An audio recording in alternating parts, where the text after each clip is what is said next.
What's going on, guys? Tommy back here, and Ruben Amorim looks like he could be the man for the new Liverpool job. Michael Edwards, Richard Hughes, it looks like these guys are pretty keen on him. There's been recent reports suggesting that this is the guy that they want, not Xabi Alonso. That's the big breaking news there. It's not looking like Xabi Alonso is the guy. Obviously, things can change football so fast, so rapidly, we know that. But at the moment, looks like Ruben Amorim could be the guy for Liverpool. I'm going to jump into the article that has just been released, break it all down. We'll talk about it. We'll talk about Amorim and Alonso, what it could mean for Liverpool and the club, and is it going to be the right appointment? It's hard. You never know in these type of things. It's so difficult. It's a flip of a coin. You're either going to get it right, you're going to get it wrong. But it's interesting. I think it's interesting that they're going down this road as opposed to the Alonso road. And I just want to break it down. So let's get into this article and let's have a look at it. So here we got. All right. Here we've got new Liverpool that doesn't make sense. New Liverpool hires. Wouldn't they just say Michael Edwards and Richard Hughes? It would be so much easier. So what basically this is saying is that they're more interested in Amorim than they are Alonso.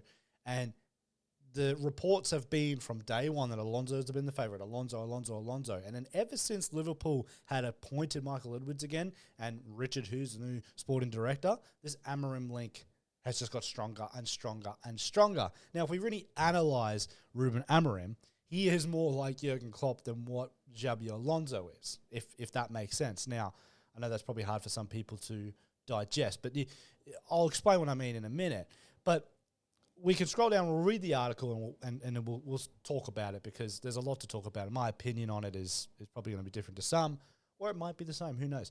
New Liverpool hirees, I guess that's what they're trying to say. Richard Hughes and Michael Edwards have reportedly been given admiring glances at top manager Ruben Amorim that has been reported. The period of change is well underway. Jurgen Klopp exit is blah, blah, blah.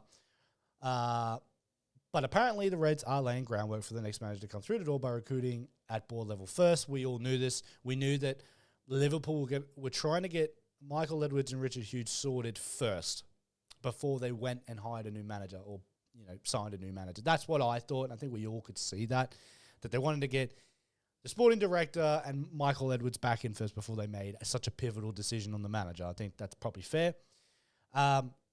And then obviously it just articulates here that sporting boss Amorim is highly regarded by both men. In fact, he is said to have attracted more admiring glances than Liverpool has been widely reported. He is one of the names heavily linked with the job, as we all know.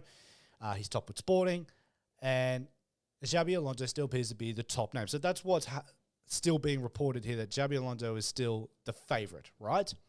However, Liverpool will apparently only hand the reins to Bayer Leverkusen boss if they are convinced that his desire to succeed Klopp and not ahead of another big club such as Real and Bayern. So now, this is interesting. So what it seems like to me is that maybe Michael Edwards and Richard Hughes are being put off by the fact that Xabi Alonso has desire to want to go to Real Madrid one day. I think that's fair enough to say. Whereas maybe with Amorim, it doesn't show that. It would be like Liverpool is the massive club for me, and if I go there, that's where I want to be. Whereas I think every Liverpool fan could honestly say that if we got Alonso, it wouldn't be a guarantee that he'd stay there for a very long time. If Real Madrid come knocking, let's say 2 or 3 years into Alonso's contract, I think he'd go. For a Spanish ex-player for Real Madrid, that's always going to be at the top of his list. So I can understand what they mean by that. Just reading on, as such, Amorim is firmly in the race to be handed the job at Anfield, has seen that Alonso is not going to accept the offer. Now, I don't know if that is entirely true. I think Alonso probably would accept the offer. Roberto De Zerbi's been talking about, but I don't think he's done enough in his time to warrant the Liverpool job. That's just me personally. But yeah, these articles suggesting that Michael Edwards and Richard Hughes are more keen on Amorim, probably because of the difficulty, let's say, at keeping Alonso long-term. And that's really interesting. Now, what I want to touch on, what I want to suggest, is that if you really break down the two, and you break down Alonso and you break down Amorim, Amorim's had the more successful career so far. He's 39 years old, so he's younger for starters. He's taken a team in Braga who's not a massive team in the Portuguese league, and he's won them a domestic cup.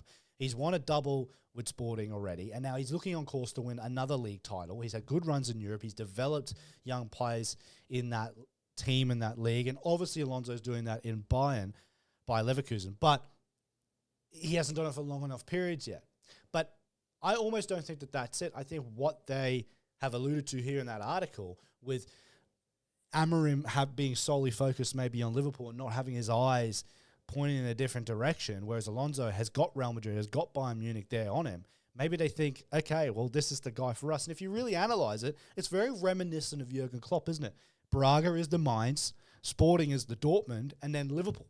You know what I mean? Like in terms of he's taken a lesser team, made them really good and competitive. Then he's taken a, let's say, sleeping giant in that league. You know, Sporting has always been overshadowed by Benfica and Porto, and he wins the league title, a bit like Klopp, Dortmund, getting over Munich. And maybe they see the qualities that Klopp has in Amorim more than Alonso. It's a very, very interesting piece. And I said months ago, I'll tag the video, I said it, that I just felt that Liverpool would get Amorim. I felt it. I was like, the odds were so stacked in Alonso's favour that they were too good. It was too good to be true, you know? And if you watch the bookies, Amorim started off at about $25. Then he came down to about 15. Then he came down to about 12. Then he come down to 10. Then he was down to 7. Now I think he's at 5. And fuck, we could even check it. I mean, not like it really makes a massive deal because technically speaking, you can't take everything you see on the bookmakers as gospel because, you know, people can influence the market. But in other words, they can put heaps of money on and things can chop and change. But let's find it. I'm just curious. I just want to see. Yeah, he's still at $5. So you can't see that on the screen here. I will move my face, move this out of the way. There it is. You see that? He's $5, right?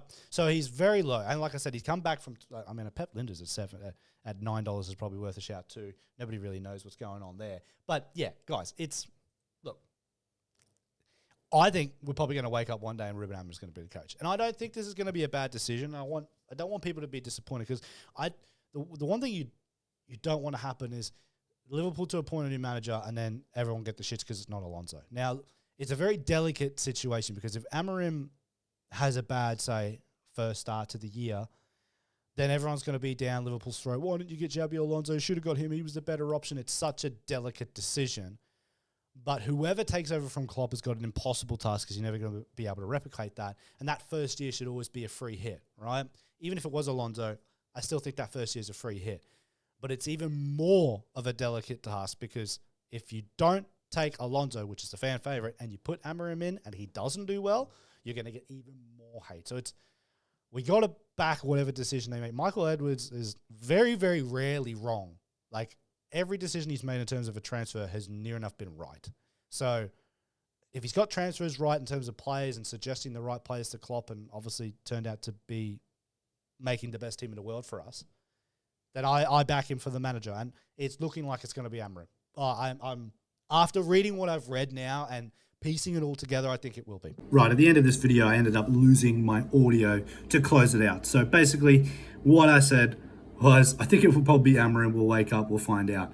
That's about it. That about wraps it up. But I'm going to keep on top of it. It's very, very hard with these managerial update videos. You just got to piece together little bits of information. They don't reveal stuff all the time, so it's hard to make videos daily. But I'll keep on top of it. When if there's something new, I will let you guys know. But that about wraps it up. Hope you enjoyed, and peace out. I'll see you guys on the next one.